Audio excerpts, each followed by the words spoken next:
Okay, good afternoon, everybody. This is Friday workout today. We have heavy push press, sets of 5, and then a Flex Friday finisher that should be lighter and more typical of our Friday upper body sessions, okay? So begin today with 2 rounds through 12 calories, your choice, row, bike, or ski, and then get a 15-second archer stretch on each side. So this is for posterior deltoid and triceps, or just reaching the hand behind my back, and I'm pulling up and across with my opposite hand. So just get 15 seconds of that on each side. If you lean in the direction that you're stretching to, you'll get a little bit more lat to stretch out. That can really help to open up the shoulder. Then we're gonna get a light medicine ball, so like think 6, 8, 4, whatever. And we're doing 8 reps of these explosive shoulder movements. So from a power stance, I'm driving the ball towards the wall, like a straightforward chest pass, and then in the same position overhead, and like a tricep extension, I'm throwing that ball overhead. So 8 reps of each. Try to catch the ball every time. Try to snap the ball to the wall when you do it. And then a warm-up set of push press. So this is the same height that I would do squats at. Got the bar in the front rack position, and it's dip drive press. So dip drive press. Think lockout at the top.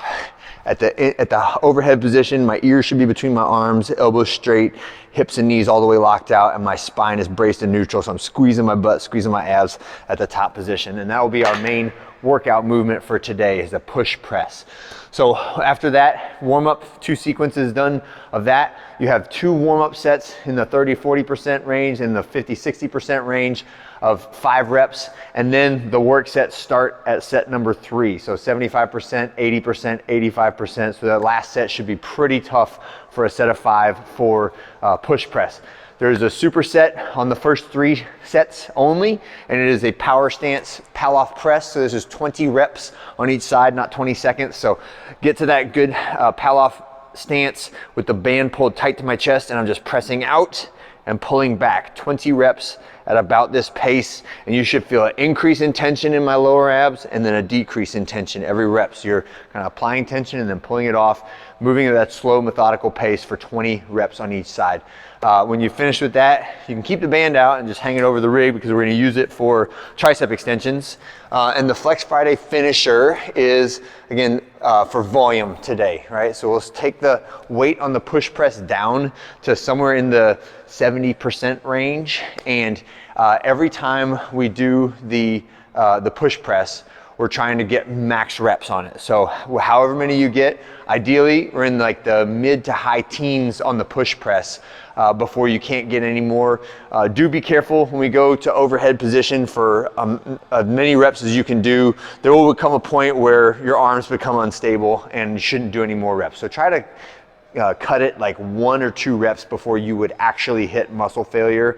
You'll have a lot of burning sensation in the arms and shoulders, and you should feel like you almost can't lock it out, and that's about when you should put it back in the rack. When you finish that, like I only just pause with it in the rack, or you could take it straight to your thighs, and we're going immediately into the same thing with bent over barbell row. So again, it's as many good reps as you can do. So if you get to where I'm starting to jump and pull like a sumo deadlift high pull or a power clean, then stop, and you could probably just let it sit on the ground or put it back in the rack when you're done, right? So it is the push press, couple it with bent over barbell row, both for max good reps without stopping, and then you'll take a little rest, okay? So after your bent over barbell rows, take a minimum of 30 seconds rest, and then we're going through the accessory circuit afterwards. So the first one is either band or dumbbell bicep curl. So just from the straight arm position up to where the dumbbells touch my shoulders, try to keep your elbows tucked tight to your body when you do it. Next, we're gonna do a plate front raise drop set. So I have 3 plates sitting out, and we're gonna do 10 reps of each with no rest in between, right? So I stand right here, plate, hands on the outside of the plate, and just raise it slightly above parallel. Pick a challenging weight to start off with, like the 35 or the 45 pound plate to start off with. Set it down, immediately go to the next one, 10 more. Set it down, immediately go to the next one for 10 more, okay? That's our plate drop, front raise drop set. Then we're gonna do our band tricep extensions. If you need 2 bands for this to make it challenging for 25 reps, you can do that, but think the opposite of the bicep curl. So now we're starting at your chin and extending down towards your hips, keeping the elbows tight. And then the last thing is a half kneeling dumbbell shoulder press. So half kneeling position is the bottom of the lunge, right? So it's this leg is not kneeling, this leg is kneeling, so that's why it's half kneeling.